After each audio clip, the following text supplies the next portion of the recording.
যে কারণে রোজাদার আল্লাহর নৈকট্য থেকে বঞ্চিত হয়।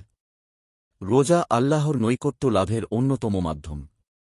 রোজার প্রতিদানের ব্যাপারে মহান আল্লাহ বলেছেন, রোজা আমার জন্য এবং আমিই তার প্রতিদান দিই। এক বর্ণনায় এসেছে, আমি নিজেই তার প্রতিদান হয়ে যাই, কিন্তু রোজাদারের কিছু ভুলের কারণে সে আল্লাহর নৈকট্য থেকে বঞ্চিত হয়ে যায়।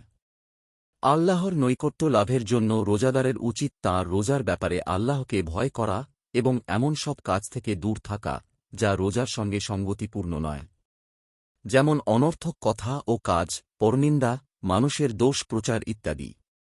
রোজাদারের ব্যাপারে আল্লাহ বলেছেন, নিশ্চয়ই সে তার প্রবৃত্তি, খাদ্য ও পানীয় আমার জন্য পরিহার করেছে। রোজাদার ব্যক্তি খাদ্য, পানীয় ও যৌন আকাঙ্ক্ষার মতো বিষয়গুলো পরিহার করার বিনিময়ে আল্লাহর নৈকট্য লাভ করে।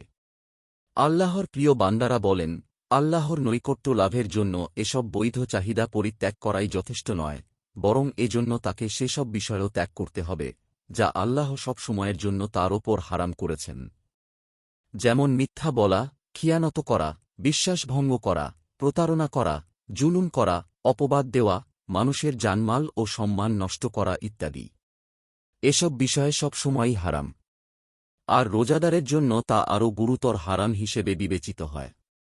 এজন্য নবী করিম সাল্লাল্লাহু আলাইহি ওয়াসাল্লাম বলেছেন, যে ব্যক্তি মিথ্যা কথা ও কাজ ত্যাগ করেনি তারা পানাহার ত্যাগ আল্লাহর কোনো প্রয়োজন নেই।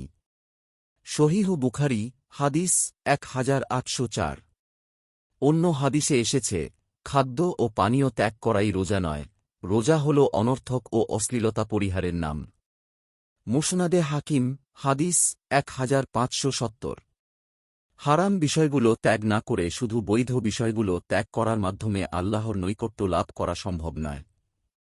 যে ব্যক্তি হারাম কাজে লিপ্ত হল কিন্তু আবার হালাল জিনিস ত্যাগের মাধ্যমে আল্লাহর নৈকট্য প্রত্যাশা করল, তার উদাহরণ হল সেই ব্যক্তির মতো যে ফরজ ইবাদত ত্যাগ করে কিন্তু নফল ইবাদতের মাধ্যমে আল্লাহর নৈকট্য প্রত্যাশা করে। একাধিক হাদিসের কিতাবে একটি শিক্ষণীয় ঘটনা বর্ণিত হয়েছে। তা হল মহানবী সাল্লাল্লাহু আলাইহি ওয়াসাল্লামের যুগে দুজন নারী রোজা রাখে।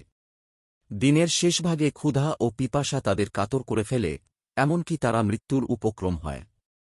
তারা লোক মারফত মহানবী সাল্লাল্লাহু আলাইহি ওয়াসাল্লামের কাছে রোজা ভেঙে ফেলার অনুমতি চায়। নবীজি সাল্লাল্লাহু আলাইহি ওয়াসাল্লাম তাদের কাছে একটি পাত্র পাঠান এবং বলেন, তাদের বলো এই পাত্রে তারা যা খেয়েছিল তা বমি করে ফেলতে।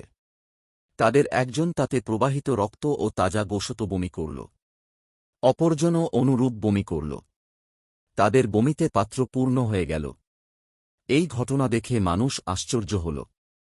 নবীজি সাল্লাল্লাহু আলাইহি ওয়াসাল্লাম বললেন, এই দুই নারী এমন বিষয় থেকে রোজা রেখেছে যা আল্লাহ তাদের জন্য হালাল করেছেন এবং এমন বিষয়ে ভক্ষণ করেছে যা আল্লাহ তাদের জন্য হারাম করেছেন। তারা দুজন একসঙ্গে বসেছে এবং মানুষের গীবত করেছে।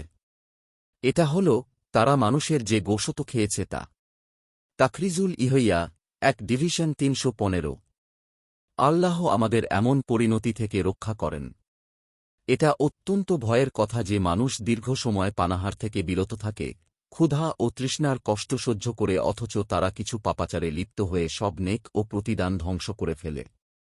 রোজাদারের জন্য আবশ্যক হল হারাম কাজ থেকে নিজের অঙ্গপ্রত্যঙ্গকে রক্ষা করা।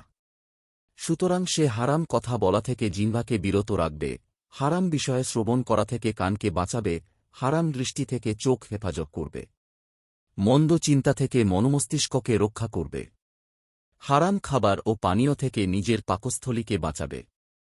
তবেই সে রোজা তার জন্য আল্লাহর নৈকট্য লাভের মাধ্যম হবে, নতুবা এই রোজা পরকালে তার জন্য আক্ষেপের বিষয় হবে। আল্লাহ সবাইকে যথাযথভাবে রোজা রাখার তৌফিক দিন। আমিন। নিয়মিত ইসলামিক এবং স্বাস্থ্য বিষয়ক ভিডিও পেতে লাইক, কমেন্ট, ফলো এবং চ্যানেলটি সাবস্ক্রাইব করে পাশে থাকবেন। মহান আল্লাহ আপনাকে উত্তম যা দান করুক। আমিন।